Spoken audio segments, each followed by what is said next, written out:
If you don't know me, I'm Toliver Jr. Yes, I've been in Louisiana Words for over a decade, but it kind of evolved it.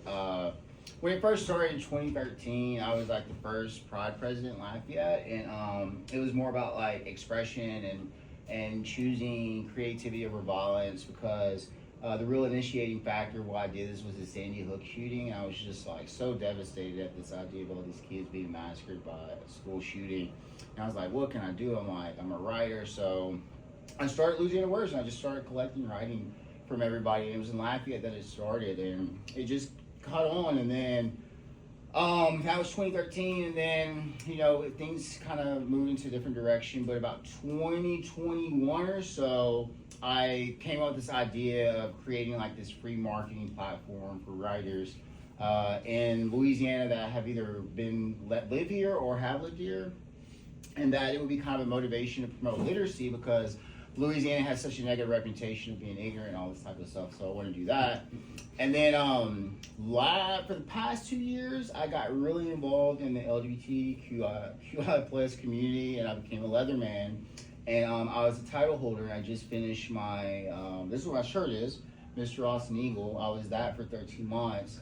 And I just really, mental health's a big deal for me, and with everything that's coming upon us, even things like Project 25, I just felt like this is a great avenue for mental health and a great way to keep our voices alive and keep our truths heard, because a lot of people want to drown out our truths. And so that's really the driving force behind this. But essentially with Louisiana Words, we take your writing, we make ads for it, we promote it. As you give more and contribute more, we feature you more, we make you an all-star, we do all these wonderful things. I encourage you after the show, go visit LouisianaWords.com to learn a little bit about what we're doing. It is in a very novice stage in which it's going to change this year. I just officially got Louisiana Words as a nonprofit this month. So we're officially that, and so I'm going to be working towards putting a board together to start getting some changes done immediately, including web design. Our goal is to get to publication, and we'll start having publication conversations towards the end of the year. We'll have this annual publication, which people can, you would have your writing in, and people will be able to purchase that. That would also do a lot of fundraising to help with their shows, to help our writers, things like that. If you are, or if you want to follow Louisiana Words, we kind of have like this weekly content that we kind of roll through. We have 4 seasons, which is simply, we run Louisiana Words for about 8 weeks every season of the year with breaks in between.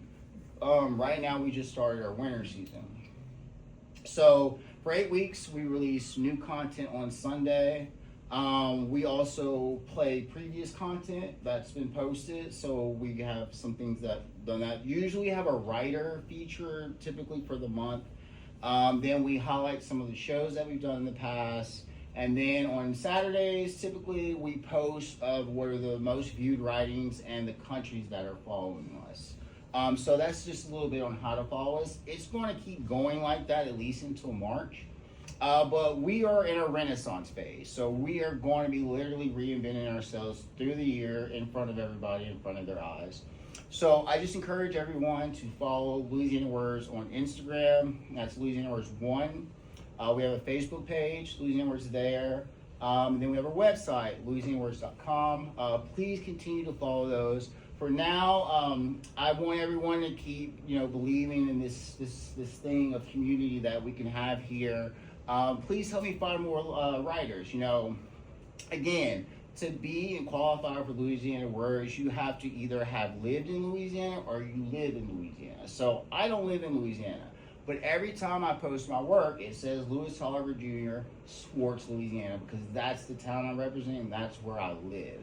So Michael, for instance, when he posts his work, it says, we go by J. Michael on that? It says J. Michael Norris, and then Baton Rouge, because Michael's from Baton Rouge, even though he lives in Manitoba. So that's kind of some of the ideas behind it. But the whole goal too in doing this and focusing on the rainbow community is that we really need this right now.